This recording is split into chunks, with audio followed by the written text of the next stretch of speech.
Hey, temperatures are warming. You probably want to get to Bear Lake to cool off. The higher elevations are definitely the cooler spots to enjoy. This is Park City Mountain Resort where, yeah, summer operations full swing, the coaster, the slide, and all the fun things that you can do up at many of the mountain resorts, not just Park City, but a nice afternoon. Ensign Peak, blue skies, sunshine, but it has been toasty. Highs went into the low 90s today, running about 10 degrees above normal. So you walk outside, you feel the heat. If you've been working out in it, you definitely know you got to stay hydrated when it gets this hot. There's that 93 for Salt Lake, but oh, we weren't the warmest. Boise went to 96. Portland went to 94. Even Great Falls was 92. You head east, and yes, it cools a bit. 70s in Bismarck, but 80s in Denver, 60s in Minneapolis, and 70s in Chicago. Boston today, 60s with storms in that part of the country. 90 in Miami and 91 in Dallas. 100 plus for El Paso and Phoenix today.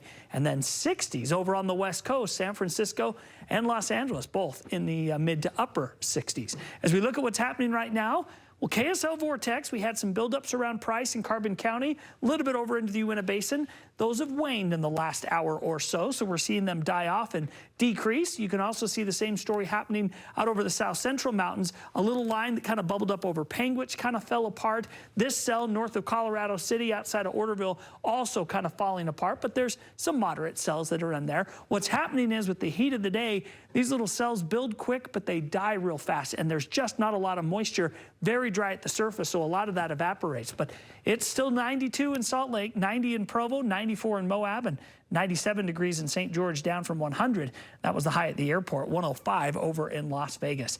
All that moisture you see out to the west, that's going to make a visit to Utah tomorrow. So the little low pressure that's been around for days and days, it continues across the Intermountain West. Now it's moved into Arizona again after having visited there last week. Area of high pressure over Nevada. It's going to move a little bit, keeping us hot, but also introducing a bit more cloud cover to Utah tomorrow and a chance for a few little buildup. So you'll see significantly more clouds tomorrow, northern and southern Utah.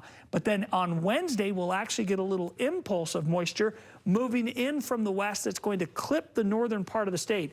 I think Bear Lake and up towards Montpelier, we're going to get some rain. Same story over into the Uintas. Not a lot, but a little bit goes by Wednesday. Then Thursday, it's gone. There are a few clouds that bubble in the mountains. Same story over the Uintas, but it looks hotter and drier as we head on through the end of the week. 91 in Nephi tomorrow, 86 in Manti. Green River goes to 98 degrees. 102 in St. George and 108 in Mesquite. St. George 7-day forecast. We stay hot. St. George 100 plus for the next 7 days, all the way through Father's Day weekend. Lows will be in the 70s with lots of sunshine. In northern Utah, back to the 90s, although we will see some more cloud cover moving into the area. 94 West Valley and Spanish Fork, 94 in Salt Lake City, 93 degrees in Sandy. And the 7-day forecast, 7 days in a row of red numbers in Salt Lake City, all well above normal.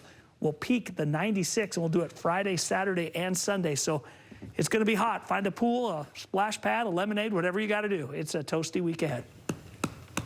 All right, yeah, we're thinking ice cream, we're thinking all of that. I don't know what to say. I'm thinking July already is what I'm thinking. It sure feels like it. Yeah, all right, thanks. You bet.